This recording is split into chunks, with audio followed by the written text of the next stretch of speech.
Assalamualaikum warahmatullahi taala wabarakatuh. Bismillah. Allahumma salli ala sayyidina Muhammad. Ya alhamdulillah, kali ini kumpulan kami akan membentangkan atau akan membicarakan berkenaan dengan uh, peranan Mahkamah Tinggi Syariah dalam pentadbiran harta pusaka orang Islam di Malaysia, insya-Allah. Jadi kita lihat berkenaan dengan isi kandungan tajuk ini. Yang pertama, pengenalan. Yang kedua, harta pusaka menurut perspektif Islam. Yang ketiga, peranan mahkamah syariah dalam pentadbiran harta pusaka. Dan yang keempat, masalah ataupun masalah dalam pengurusan harta pusaka orang Islam. Dan yang kelima, cadangan penambahbaikan. Dan yang keenam, prinsip-prinsip asas pengurusan dan pentadbiran harta pusaka. Dan akhir sekali iaitu kesimpulan, insya-Allah. Okey, kita lihat berkenaan dengan pengenalan. Pentadbiran harta pusaka dalam Islam merangkumi beberapa peringkat yang mana ia melibatkan pelbagai kaedah ataupun proses yang tertentu. Jadi secara umumnya, Mahkamah Tinggi Syariah ini adalah antara institusi perundangan yang bertanggungjawab dalam perkara-perkara yang melibatkan harta pusaka bagi orang Islam. Namun yang demikian, tidak semua perkara yang berkaitan dengan pusaka ini diuruskan oleh Mahkamah Syariah. Tapi sebaliknya, ia turut melibatkan institusi-institusi yang lain. Jadi seterusnya kita lihat berkenaan dengan harta pusaka menurut perspektif Islam, iaitu dalam ajaran Islam, pembahagian harta pusaka ini dikenali sebagai ilmu faraid ataupun dikatakan sebagai ilmu miras. Firman Allah Subhanahu wa taala dalam surah An-Nisa ayat 7 yang berbunyi, lirijali nasibum mimma tarakal walidani wal aqrabun walinnisa'i nasibum mimma tarakal walidani wal aqrabun mimma qalla minhu aw kathur nasiban mafruḍa. Jadi maksudnya, bagi orang lelaki ini ada hak dia, ada hak bahagian dari harta peninggalan ibu bapa dan kerabatnya.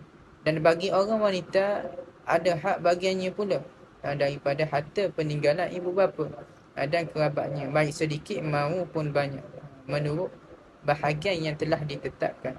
Jadi firman Allah Ta'ala berkaitan dengan ayat ini, dalam tafsir Muyassar mengatakan bahawa bagi orang lelaki dan juga perempuan ini, sama ada ia ni masa kecil ataupun dewasa, telah ditetapkan bahagian dia, haknya dalam peninggalan harta pusaka, peninggalan harta oleh ibu bapa mereka.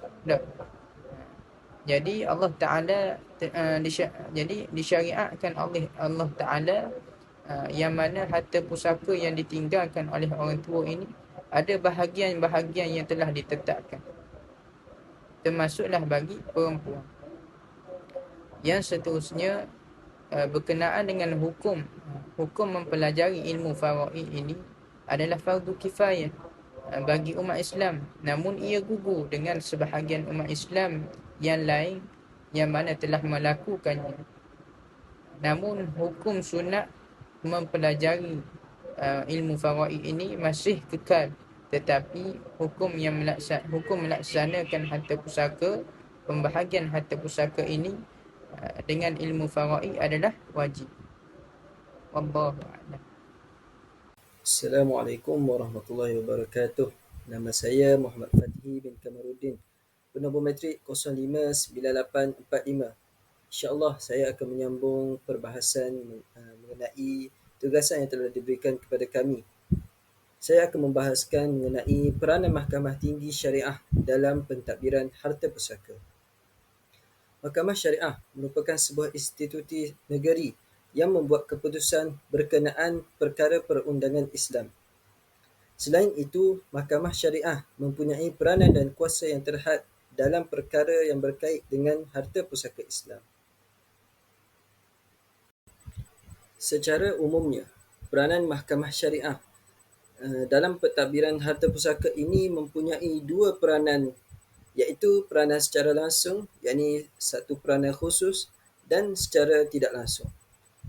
Perkara yang melibatkan peranan secara langsung, yakni peranan khusus ini adalah dalam hal yang berkait dengan pengeluaran sijil faraid atau perakuan ahli waris. Seterusnya, peranan mahkamah syariah juga adalah mengenai persoalan yang berbangkit ketika urusan pembahagian harta pusaka, iaitu seperti hal yang berkait dalam penentuan kesah tarafan seseorang anak, pengesahan sesuatu akad perkahwinan, tuntutan harta sepencarian, atau memutuskan pertikaian yang berkaitan dengan masalah harta sepencarian, wasiat, hibah, wakaf, nazar dan lain-lain. Semua ini telah saya ringkaskan dalam paparan di atas, dan seterusnya saya maklumkan sahabat saya untuk meneruskan perbahasan ini. Assalamualaikum warahmatullahi wabarakatuh. Saya Abdul Jalil bin Ibrahim akan menyambung pembentangan ini dengan tajuk masalah dalam pengurusan harta pusaka. Masalah yang pertama yang sering timbul dalam mahkamah syariah ialah perkhidmatan yang kurang memuaskan. Di sini Islam telah menggariskan peraturan dan prinsip yang perlu dipatuhi dalam mengurus dan mentadbir harta pusaka orang Islam. Namun yang demikian terdapat keluhan di kalangan orang awam yang menyatakan bahawa mereka kurang puas hati terhadap perkhidmatan yang diberi. Hal ini kerana pada kebiasaannya orang awam ini terpaksa pergi ke lebih daripada satu tempat bagi menyelesaikan masalah tuntutan harta pusaka mereka. Baik, poin yang kedua, masalah yang kedua iaitu sekatan statutory ke atas mahkamah syariah. Di sini boleh dikatakan hampir semua peruntukan undang-undang berkaitan pentadbiran harta pusaka orang Islam yang menghadkan bidang kuasa mahkamah syariah. Ini hasil kajian daripada Muhammad Yazid pada tahun 2006. Masalah yang ketiga, ketidakseragaman prosedur penetapan waris. Jadi di sini ketidakseragaman ini berlaku kerana sistem pentadbiran dan pembagian harta pusaka orang Islam yang sedia ada ini memisahkan bidang kuasa bagi agensi-agensi berkenaan. Walaupun peruntukan statutory telah menegaskan bahawa mahkamah syariah mempunyai kuasa untuk menentukan persoalan tentang harta pusaka, waris dan kadar pewarisan, namun dari segi amalan perkara ini tidak menjadi kewajipan kepada agensi lain untuk merujuk mahkamah syariah. Itu hasil kajian daripada Al-Adib tahun 2006. Seterusnya, cadangan penambahbaikan dalam mahkamah syariah. Yang pertamanya, perlu diberi kuasa tambahan kepada mahkamah syariah dengan membuat perubahan kecil kepada keperluan undang-undang sedia ada. Seperti yang dinyatakan sebelum ini, kuasa mahkamah syariah dalam hal berkaitan pentadbiran pusaka pada masa ini adalah terhad dan tidak merangkumi semua proses secara keseluruhannya. Jadi mahkamah syariah hanya diberikan fungsi dan tugas tertentu yang membawa kepada salah faham masyarakat serta konflik bidang kuasa antara mahkamah syariah dan mahkamah sivil. Cadangan penambahbaikan yang kedua iaitu mewujudkan keseragaman dalam proses pembahagian harta. Prosedur sedia ada dan haruslah diteliti, diselaraskan di peringkat persekutuan. Hal ini dapat dilihat bahawa kebanyakan negeri di Malaysia tidak menggunakan keseragaman di dalam pembahagian harta pusaka, iaitu perkara ini berlaku kerana bidang kuasa penetapan proses pembahagian harta pusaka tertakluk di bawah undang-undang negeri masing-masing. Baik, sekian daripada saya. Assalamualaikum warahmatullahi wabarakatuh. Assalamualaikum warahmatullahi wabarakatuh. Nama saya Dr. Muhammad Akib bin Qasim Bahri, nombor matriks 067817. InsyaAllah saya akan bercakap tentang prinsip-prinsip asas pengurusan dan pentadbiran harta pusaka Islam. Konsep syariah yang diperlukan dalam mengendalikan pentadbiran ini adalah seperti adil, wasatiyah, aulawiyah atau tafadul dan lainnya yang berkaitan.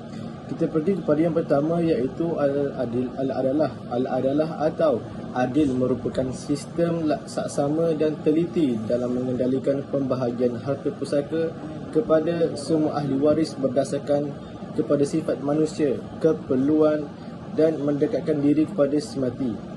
Dengan konsep adil ini, pentadbiran dapat dilakukan dengan baik dan profesional. Setiap ahli waris mendapat bahagian secara adil tanpa wujud kezaliman ke atas mereka.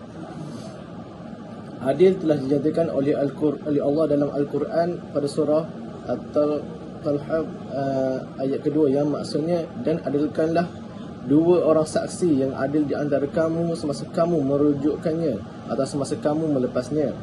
Ayat ini memberikan gambaran keperluan sifat keadilan dalam pengurusan dengan cara mendatangkan dua orang saksi yang bersifat adil. Keadilan perlu ditekankan bagi kepercayaan semua pihak yang terlibat dalam pembahagian harta pusaka Islam. Kemudian Al-Wasatiyah. Al-Wasatiyah bermaksud pertengahan. Pertengahan adalah sistem Islam dalam alam semula jadi berbanding kepada sistem kapitalis dan komunis. Melalui pentadbiran yang berpandukan pertengahan ini, maka pemilikan individu diiktiraf dan dijamin melalui undang-undang pusaka Islam. Membahagikan harta pusaka kepada ahli waris secara pertengahan mengikut keperluan mereka. Sifat ini memberikan kesan baik mengenai pentadbiran harta mengikut hak ahli waris. Kemudian kita pergi kepada Al-Tawazun. Al-Tawazun ataupun seimbang adalah satu sistem yang menyediakan sesuatu secara kira-kira bagi pemilik kekayaan untuk meninggalkan hartanya dalam pembahagian 1/3 untuk kebajikan melalui wasiat yang akan diwariskan oleh si mati, dan baki 2/3 sebagai warisan untuk ahli waris menurut undang-undang Islam.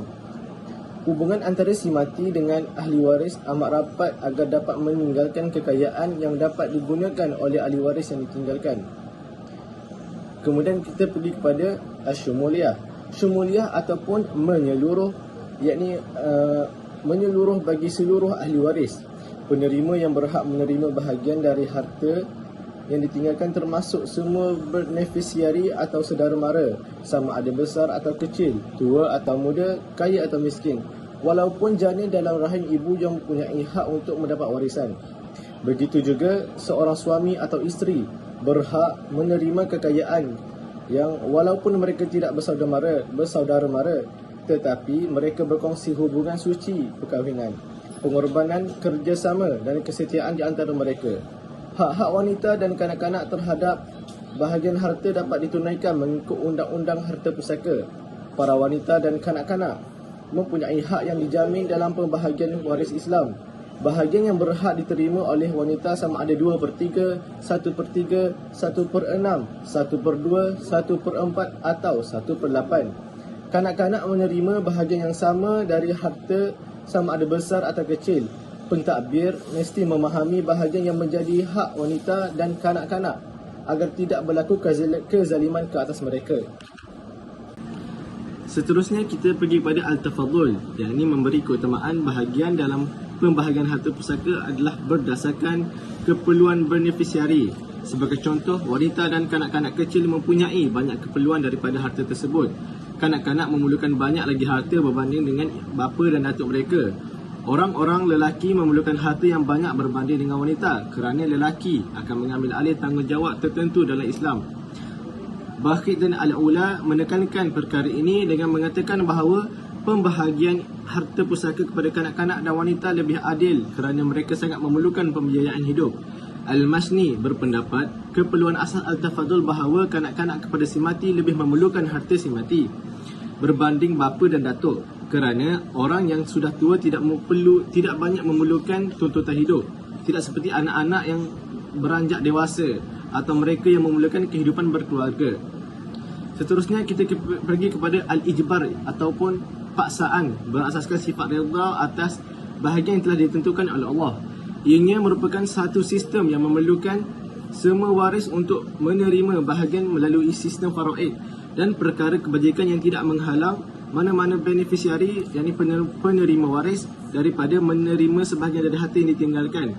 Ia adalah wajib ke atas semua beneficiari menerima harta pusaka dengan kadar segera selepas kematian si mati, melainkan jika beliau melepaskan hak agihan harta pusaka dengan kadar segera bagi mengelak tuntutan ahli waris yang berlapis. Pada masa yang sama, boleh memudahkan proses pentadbiran dilaksanakan berdasarkan ketentuan faraid. penyegeraan agihan harta pusaka adalah titik penilaian kecekapan dan kepakaran pentadbir dalam mengendalikan pembahagian harta pusaka ini menurut kehendak Islam. Kemudian kita pergi kepada sabat. Sabat ataupun tetap merupakan sifat undang-undang pusaka Islam kerana sabat merupakan sifat semula jadi. Ia tidak berubah dan tidak boleh bertukar ganti walaupun masa, lokasi dan individu adalah tertaluk kepada perubahan kerana ia adalah perintah Allah Subhanahu Wa Taala melalui Al-Quran dan sunnah Nabi sallallahu alaihi wasallam. Kecuali dalam kes waris datuk dengan adik-beradik atau saudara mara yang menerima pusaka dan akan menjadi wajibah yang mana ianya mempunyai ruang untuk ijtihad. Muhammad Zamrul Muda, Wafa Yusuf dan Zamhuri Zakaria berpandangan bahawa setiap harta perlu diurus dengan baik dan tidak harus diselewengkan oleh pemiliknya. Undang-undang Islam maupun sivil menggalakkan pemilik harta menguruskan harta supaya tidak menimbulkan sebarang permasalahan sama ada kepada pemiliknya atau masyarakat. Tentunya salah satu kepemilikan harta adalah dengan pembahagian harta pusaka kepada orang berhak memilikinya. Akhir sekali kita pergi kepada kesimpulan. Kesimpulannya dapatlah dikatakan bahawa kepelbagaian agensi dalam pengurusan dan pentadbiran harta pusaka telah menyebabkan berlakunya ketidakseragaman dalam melaksanakan bidang kuasa masing-masing. Perkara ini bukan sahaja menimbulkan kekeliruan di kalangan orang awam, akan tetapi boleh memberi kesan terhadap integriti sesebuah agensi itu. Pada dasarnya, Mahkamah Syariah tidak mempunyai kuasa untuk membuat perintah pembahagian harta pusaka, tetapi proses tersebut tetap dilakukan atas permintaan orang awam. Selain daripada itu, terdapat juga beberapa agensi persekutuan lain yang menjalankan tugas Mahkamah Syariah, umpamanya dalam kes siasatan waris. Hal ini secara tidak langsung mengelurukan masyarakat. Tambahan pula, sekiranya keputusan yang dibuat adalah bercanggah dengan keputusan asal Mahkamah Syariah. Oleh yang demikian, peranan Mahkamah Syariah dalam sistem pentadbiran harta pusaka Islam hanyalah sebagai pelengkap kepada agensi persekutuan lain dan dirujuk sekiranya timbul semasa prosiding pembahagian harta pusaka Islam. Seharusnya penentuan tentang harta pusaka, waris dan kadar pewarisan seharusnya menjadi hak eksklusif Mahkamah Syariah. Ini kerana hakim Mahkamah Syariah lebih arif dan dapat mentadbir harta pusaka menurut kehendak syarak. Apabila keadilan terjamin, pertelingkahan di antara ahli waris secara khusus dan persengketaan dalam masyarakat secara am dapat dielakkan. Oleh itu, pemerkasaan Mahkamah Syariah dalam pentadbiran harta pusaka orang Islam di Malaysia mampu untuk menjamin keadilan kepada ahli waris dan mengelakkan pertelingkahan dalam masyarakat.